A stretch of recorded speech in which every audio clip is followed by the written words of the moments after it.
Hello दोस्तों, subject board में आपका स्वागत है। तो आज हम क्लास 10 की सब्जेक्ट सोशल साइंस इसके रिगार्डिंग आपकी जो प्री बोर्ड होने वाले है साथ, इसके लिए हम सैंपल पेपर लेकर आए जो कि आपके एग्जाम पॉइंट ऑफ व्यू से काफी इंपोर्टेंट रहने वाला है। तो दोस्तों हम इस सैंपल पेपर को सोल्व करते हैं स्टेप बाय स्टेप। इससे पहले यदि आप चैनल पर नए हैं तो चैनल को सब्सक्राइब जरूर कीजिएगा, जिससे आपको इसी तरह के सैंपल पेपर की अप टू डेट जानकारी मिलती रहेगी। तो दोस्तों अब हम शुरू करते हैं सैंपल पेपर को सोल्व करना।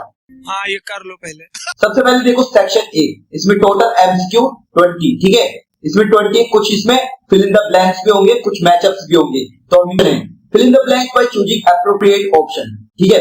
तो स्मॉल पॉक्स क्या होता है अमेरिका में, और इसमें जो रिंडरपेस्ट हुआ था वो कहां पर हुआ था, अफ्रीका में हुआ था 1880 में, ठीक है। ये हुआ था अफ्रीका के अंदर, एक कैटल डिजीज है, ठीक है। तो ये अफ्रीका लगा देंगे इसमें ऑप्शन, ठीक है। अब देखते हैं सेकंड क्वेश्चन। देखो सेकंड क्वेश्चन में ये आपको डैश छोड़ दिया, यहाँ पर wrote about the injustice of the caste system in Gulamgiri, ठीक है। तो ये जाति व्यवस्था के अन्याय है ना, गुलामगिरी, वो किसने लिखा था, किसने लिखा था। तो इसका आंसर क्या है, ज्योतिबा फुले, ठीक है। ये वाला देखिए नेक्स्ट क्वेश्चन है आपका।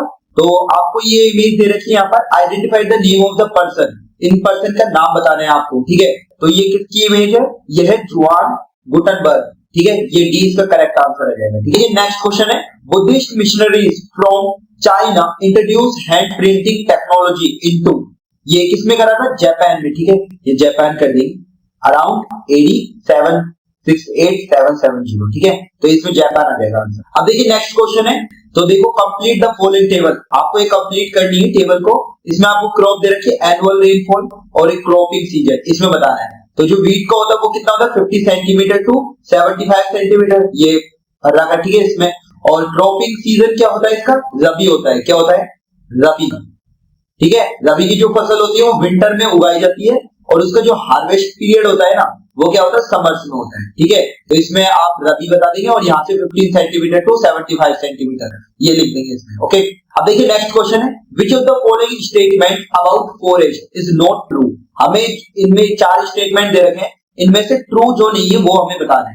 तो सबसे पहला ऑप्शन है, forest is only man made geographical feature created for recreational purpose, ठीक है। ये वाला इनकरेक्ट है, लेकिन हम और भी ऑप्शन देख लेते हैं। Forest plays a key role in the ecological system, ये बात एकदम सही है। Forest provides us with food and shelter, ये बात भी सही है। Forest contributes to biological diversity, ये बात भी सही है। तो इसका जो इनकरेक्ट वाला ऑप्शन होगा ना वो ए हो जाएगा, ठीक है। इसमें forest is only man made geographical feature created for recreational purpose, यानी कि इसमें बता रहा है कि जो मैन मेड फॉरेस्ट होते हैं ना वो बहुत कम होते हैं, ठीक है। और नेचुरली जो ग्रो होते हैं ना वो ज्यादातर होते हैं। तो ये वाला जो इनकरेक्ट हो जाएगा, ये वाला ए वाला ऑप्शन, ओके। अब देखिए नेक्स्ट क्वेश्चन है, मैच द फॉलोइंग। इसमें आपको कॉलम ए दे रखा है और इसमें कॉलम बी दे रखा है। तो कॉलम ए में आपको ये दे रखा है और कॉलम बी में ये दे रखा है, तो इनको मैच करते हैं। सबसे पहला देखो आपका बांगर है, ठीक है। देखो बांगर इसमें से कौन सा होता है, बांगर क्या होता है, ओल्ड एलुवियल सोइल होती है, ठीक है। ओल्ड एलुवियल सोइल होती है, तो इसका सेकंड आ जाएगा, ठीक है। और ये ओल्ड एलुवियल सोइल जो होती है ना वो कम फर्टाइल होती है, ठीक है। इसके बाद खादर की बात करते हैं, तो खादर आपका क्या हो जाएगा, न्यू एलुवियल सोइल होती है, ठीक है। इसके बाद हम रैगूर की बात करते हैं, तो रैगूर क्या होता है आपका, कॉटन सोइल होती है, ठीक है। क्या होती है, कॉटन सोइल, कॉटन अच्छे से फर्टाइल होता है, ठीक है। अब बात करते हैं फैलोलैंड, तो फैलोलैंड अब बचा ये, तो ये आ जाएगा इसका, ठीक है। Arable land left without cultivation for a year, इसमें क्या करते हैं, एक साल के लिए बिना कल्टीवेशन के छोड़ देते हैं, ठीक है, इस वाले में। तो इसका करेक्ट आंसर क्या हो जाएगा, देखो ए का सेकंड है, देखो ए का सेकंड ये रहा, बी का फर्स्ट और सी का क्या है, फोर्थ, ठीक है, और डी का थर्ड, ये वाला बी इसका करेक्ट आंसर है। देखिए next question, identify the significant reason of power sharing from the following option. तो पावर शेयरिंग का हमें रीजन बताना है, करेक्ट कौन सा है, ठीक है। पहला क्या है, reduce socio economic conflicts, B है इसमें प्रोवाइड्स एथनिक कल्चरल डेवलपमेंट, और ऑप्शन सी है इसमें allows people to enjoy specific rights, और डी है इसमें restricts supremacy of one party, ठीक है। तो इसका करेक्ट आंसर क्या हो जाएगा, इसका करेक्ट आंसर हो जाएगा ए, ठीक है, रिड्यूस सोशियो इकोनॉमिक कॉन्फ्लिक्ट्स, ठीक है, ये वाला इसका करेक्ट आंसर होगा। तो देखिए नेक्स्ट क्वेश्चन है, which one of the following countries is the example of holding together federation, ठीक है। अब मैं आपको एक बात बता देता हूँ, फेडरेशन में क्या होता है, पावर को डिस्ट्रीब्यूट किया जाता है। जो फेडरेशन है ना इसमें पावर को क्या करा जाता है, डिस्ट्रीब्यूट किया जाता है, डिस्ट्रीब्यूट, और ये डिस्ट्रीब्यूट किया जाता है स्टेट में और आपका सेंटर में, ठीक है। इस तरह से हमारा क्या बनता है, एक स्टेट गवर्नमेंट बनता है और एक सेंट्रल गवर्नमेंट बनता है, ठीक है। तो इन दोनों के पास डिवाइड की जाती है इनकी होल्डिंग, जो भी होल्डिंग करते हैं ना पावर्स को, इसमें डिवाइड किया जाता है, ठीक है। तो ये सिर्फ किस कंट्री में, इंडिया में, ठीक है। एग्जाम्पल इसमें इंडिया का हो जाएगा, ठीक है, इन चारों में से। अब देखते हैं next question. The Indian constitution provides to all individuals and community freedom to profess, practice and propagate any religion because, तो इसमें हमें बताना है भारतीय संविधान सभी व्यक्तियों और समुदाय को किसी भी धर्म को मानने, आचरण करने और प्रचार करने की स्वतंत्रता प्रदान करता है। क्योंकि इसमें हमें बताना है कि क्यों, मतलब प्रचार हर कोई कर सकता है, तो इसमें बताना है हमें कि इंडिया, क्योंकि ये इंडिया क्या है, India is a secular country, क्या है, सेकुलर कंट्री, इस वजह से, ठीक है, India is a secular country, ये आ जाएगा इसमें। अब देखते हैं 11th क्वेश्चन। इसमें पूछा है आपसे identify the following on the basis of the hints given in each question, ठीक है। तो इसमें आपको 3 ये दे रखे हैं और इसके बेसिस पर आपको इसका आंसर बताना है। तो देखो पहला क्या है, several parties compete for power, ठीक है। उसके बाद सेकंड इसमें more than 2 parties have a reasonable chance of coming to power, ठीक है। इसमें थर्ड है the government is formed by various party coming together. तो मैं आपको एक बात बता देता हूं, जो इसमें पार्टी सिस्टम है ना, पार्टी सिस्टम ये 2 तरह से बांटा है। एक तो होता है आपका 2 पार्टी सिस्टम, 2 पार्टी सिस्टम, ठीक है, जिसमें क्या होती है 2 पार्टियां होती है, ठीक है। और एक होता है आपका multi party system, multi party system, जिसमें क्या होता है 2 या 2 से ज्यादा पार्टीज होती है, ठीक है। और इन सभी के पास क्या होता है, रीजनेबल चांस होता है, ठीक है, पावर में आने का जो रीजनेबल चांस होता है वो आने का होता है। तो इन दोनों में से जो इसका करेक्ट आंसर होगा इन तीनों का, तो इसमें हो जाएगा आपका मल्टी पार्टी सिस्टम। देखो इसमें several parties compete the for power, भोजन पार्टी आती है ना, सेवरल पार्टीज, ठीक है, कई दल, ठीक है। तो इसका करेक्ट आंसर तीनों का एक ही आंसर आएगा इसका, ठीक है, मल्टी पार्टी सिस्टम। क्या आ जाएगा, मल्टी पार्टी सिस्टम, ये इसका आंसर होगा करेक्ट। ओके, अब देखते हैं नेक्स्ट क्वेश्चन। तो इसमें आपका नेक्स्ट क्वेश्चन है there are 2 statements marked as assertion and reason, ये असर्शन रीजन का क्वेश्चन है, ठीक है। अब इसमें असर्शन आपको दे रखा है democracy allows room to correct mistake, ठीक है, ये एकदम करेक्ट आपका असर्शन है, करेक्ट स्टेटमेंट है। रीजन भी देख लो, democratic government can be reelected, democratic government क्या होती है, री इलेक्टेड हो सकती है दोबारा से, ठीक है। जनता आपका जो है ना, अगर डेमोक्रेटिक वो मतलब अगर मिस्टेक्स है तो उसमें वो री इलेक्ट भी कर सकती है आपको, ठीक है। तो ये भी स्टेटमेंट सही है।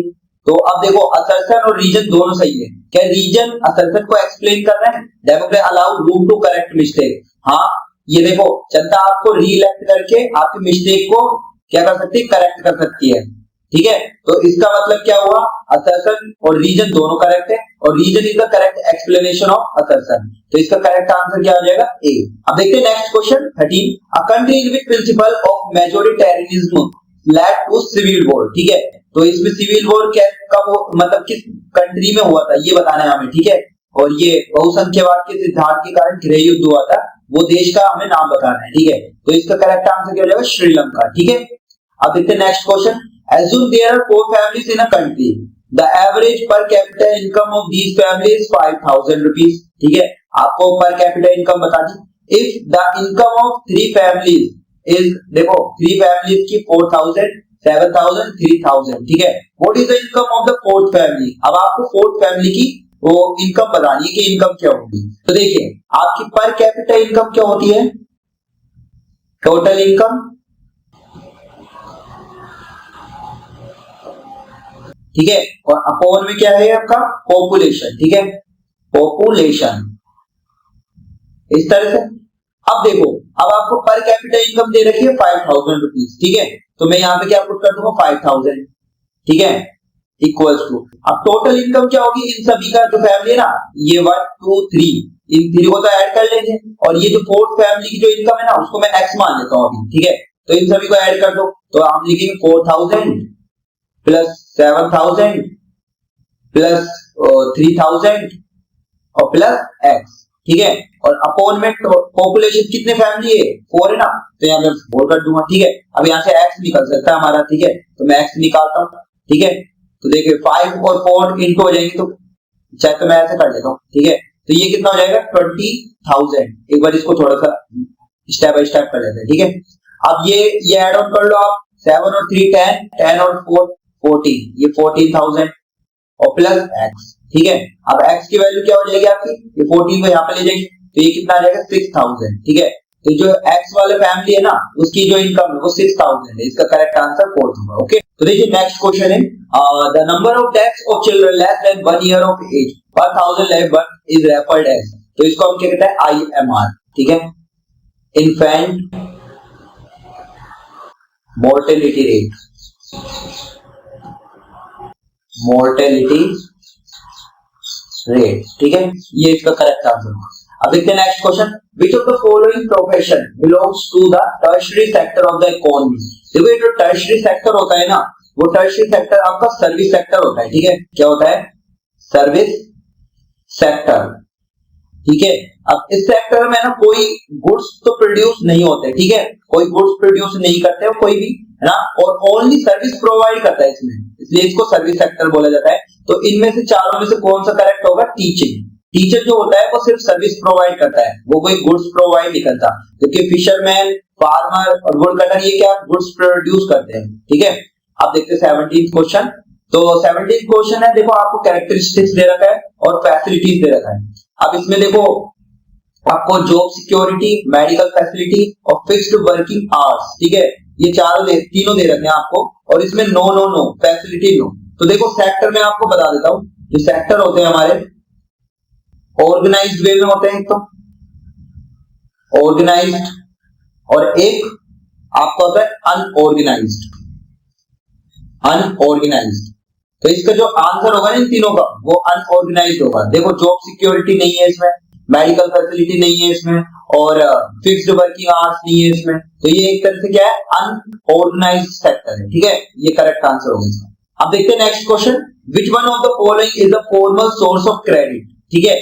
तो फॉर्मल सोर्स ऑफ क्रेडिट जो होता है आपका, इसमें इंटरेस्ट रेट जो होती है ना, इंटरेस्ट रेट वो काफी चीप होती है, ठीक है, इंटरेस्ट रेट काफी चीप होती है, और इसमें प्रॉपर डॉक्यूमेंटेशन होता है, ठीक है। तो ये आपका क्या है, ट्रेडर्स नहीं होगा इसमें, मनी लेंडर्स ये भी नहीं होगा आपको, दलाल वगैरह, ठीक है, और फ्रेंड्स और रिलेटिव ये भी नहीं होगा। तो इसका करेक्ट आंसर क्या हो जाएगा, कोऑपरेटिव सेक्टर्स। इसमें क्या होता है, इंटरेस्ट चीप पर होता है और आपको जो प्रॉपर डॉक्यूमेंटेशन होता है वो भी हो जाता है, ठीक है। तो इसका करेक्ट आंसर कोऑपरेटिव सेक्टर्स होगा, ठीक है। अब देखते हैं नेक्स्ट क्वेश्चन, तो identify the following organisation on the basis of the hints given, ठीक है। तो देखो इसमें पहला दे रखा है, it was established with the aim of liberalise international trade, ठीक है, और सेकंड है 164 कंट्रीज आर इट्स मेंबर। तो इन दोनों से क्या हिंट मिलती है कि ये WTO होगा, ठीक है, तो वर्ल्ड ट्रेड ऑर्गेनाइजेशन, ठीक है, ऑर्गेनाइजेशन, ये आप लिख देंगे इसमें, ठीक है। अब देखते हैं next question, which of the following statement is not true about globalization, ठीक है, ग्लोबलाइजेशन के मतलब रेस्पेक्ट में ट्रू इनमें से कौन सा नहीं है, ठीक है। तो सबसे पहले देखते हैं हम ये इसमें ए वाला option, globalisation is the process of rapid integration between countries, ये बात एकदम सही है, ठीक है। It is the movement of more and more investment and technology between countries, ये बात भी सही है। इसके बाद देखो globalisation is introduce of restriction और बैरियर्स बाय द गवर्नमेंट, ठीक है, ये वाला इनकरेक्ट है, क्योंकि देखो ग्लोबलाइजेशन जो करता है ना आपके ये मतलब रेस्ट्रिक्शन और बैरियर को कम करता है, और इसमें क्या दे रहा है, इंट्रोडक्शन, इंट्रोड्यूस करता है, ठीक है, जबकि ये क्या करता है, ये इसको कम करता है, बैरियर्स को कम करता है, ठीक है। तो इसका करेक्ट आंसर क्या हो जाएगा, सी। हम टीवी देख लेते हैं, it is movement of more and more goods and services between countries, तो इसका ये करेक्ट है। तो इसमें इनकरेक्ट कौन सा हो गया, सी वाला, ओके। तो इसी के साथ दोस्तों हमने सेक्शन ए को कंप्लीट कर लिया, अब हम सेक्शन बी को सोल्व करते हैं। तो देखो इसका फर्स्ट क्वेश्चन है, name the two hostile groups, हमें दो होस्टाइल ग्रुप बताने एंड द मेजर कंट्रीज, और इसकी मेजर कंट्रीज बतानी in those groups during first world war. तो फर्स्ट वर्ल्ड वॉर के दौरान जो होस्टाइल ग्रुप्स थे ना और उसकी मेजर कंट्री वो बताने हमें। तो इसमें देखो एक तो ट्रिपल अलायंस था, अलायंसेस, ठीक है, ट्रिपल अलायंस, और एक आपका था ट्रिपल आंटांट, ठीक है, आंटांट। तो देखो इसमें ट्रिपल अलायंस में आपकी जो मेजर कंट्रीज थी वो क्या थी, जर्मनी, ठीक है, और कौन सी थी आपकी ऑस्ट्रिया, ऑस्ट्रिया, हंगरी, और क्या थी इसमें आपकी इटली, इटली, ये तीनों थी। ठीक है, इसके बाद ट्रिपल एंटेंट में आपकी जो थी वो हम देख लेते हैं, वो कौन कौन सी थी आपकी। एक तो रशिया थी, ठीक है, एक आपकी थी फ्रांस, और एक आपकी थी ब्रिटेन। ठीक है, इस तरह से इसका आंसर आप लिख कर आ सकते हो। ओके, तो देखते हैं next question, why is the energy needed, write two reason. तो ऊर्जा की आवश्यकता क्यों होती है, तो इसमें हम कुछ भी लिख सकते हैं बनाकर। ठीक है, तो इसमें आप लिख देंगे to cook food, to cook food. ठीक है, दूसरा आप कुछ भी लिख देंगे, इसमें लिख देंगे drive machinery, drive machinery in industry, in industry factory, जो भी आप लिखो, इन इंडस्ट्रीज। ठीक है, इस तरह से आप लिख देंगे। अब देखते हैं next, suggest two ways of conserving minerals. तो मिनरल्स को मतलब खनिजों के संरक्षण के दो उपाय बताएंगे हम। ठीक है, तो इसमें हम पहला बता देंगे, इसमें रिड्यूस वेस्टेज ड्यूरिंग माइनिंग। ठीक है, एक तो ये बता दिया हमने, दूसरा हम इसमें ये बता देंगे, दूसरा हम इसमें ये बता देंगे recycling, recycling of metals using scrap metals. ठीक है, इस तरह से आप दो बता देंगे। तीसरा अगर बताने जाओ तो तीसरा भी बता सकते हो कि use alternate renewable substitutes. Okay, तो दोस्तों अभी हम सेक्शन बी को हम यहीं पे समाप्त करते हैं। अगर आपको इसके आगे के सेक्शन चाहिए तो हमें कमेंट बॉक्स में टाइप करना। ठीक है, तो उम्मीद करता हूं दोस्तों आपको सैंपल पेपर काफी इंफॉर्मेटिव लगा हो और आपकी प्रिपरेशन को इस सैंपल पेपर ने काफी बूस्ट किया होगा। आगे ऐसे ही सैंपल पेपर की अप टू डेट जानकारी पाने के लिए आज ही चैनल को सब्सक्राइब कीजिएगा और बेल आइकन के बटन को दबाना ना भूलिएगा। दोस्तों हम फिर से मिलेंगे, बाय बाय।